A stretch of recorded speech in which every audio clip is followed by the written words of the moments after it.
കർണാടകയിൽ 5 കിലോ കഞ്ചാവുമായി 2 ഇതര സംസ്ഥാന തൊഴിലാളികൾ പോലീസ് പിടിയിൽ. വെസ്റ്റ് ബംഗാൾ മുർഷിദാബാദ് സ്വദേശികളായ 24 വയസ്സുകാരൻ റെബിൻ മണ്ഡൽ, 32കാരൻ ആശിഷ് സർക്കാർ എന്നിവരെയാണ് പെരുമ്പാവൂർ ASPയുടെ പ്രത്യേക അന്വേഷണ സംഘവും തടിയിട്ടപ്പറമ്പ് പോലീസും ചേർന്ന് പിടികൂടിയത്. ജില്ലാ പോലീസ് മേധാവി M. ഹേമലതയ്ക്ക് ലഭിച്ച രഹസ്യവിവരത്തിന്റെ അടിസ്ഥാനത്തിലായിരുന്നു പരിശോധന. ആലുവ NAD ഭാഗത്ത് താമസിക്കുന്ന ആശിഷ് സർക്കാർ സ്കൂട്ടറിൽ കഞ്ചാവുമായി എത്തി കൈമാറുന്നതിനിടയിലാണ് പിടിയിലായത്. റോബിൻ ഭായ് എന്നറിയപ്പെടുന്ന റെബിൻ മണ്ഡലിനെ 9.5 കിലോ കഞ്ചാവുമായി പെരുമ്പാവൂർ ബംഗാൾ കോളനിയിൽ നിന്ന് അന്വേഷണ സംഘം നേരത്തെ അറസ്റ്റ് ചെയ്തിരുന്നു. തുടർന്ന് ജയിലിലായിരുന്ന ഇയാൾ 1.5 മാസം മുമ്പാണ് മോചിതനായത്. വീണ്ടും ഇയാൾ കഞ്ചാവ് വിൽപ്പന നടത്തിവരുന്നുണ്ടെന്ന രഹസ്യവിവരത്തിന്റെ അടിസ്ഥാനത്തിൽ നിരീക്ഷണത്തിലായിരുന്നു.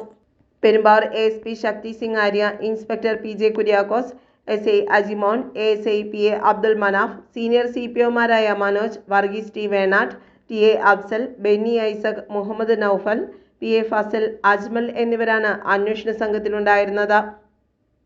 News bureau, Vazhakulam.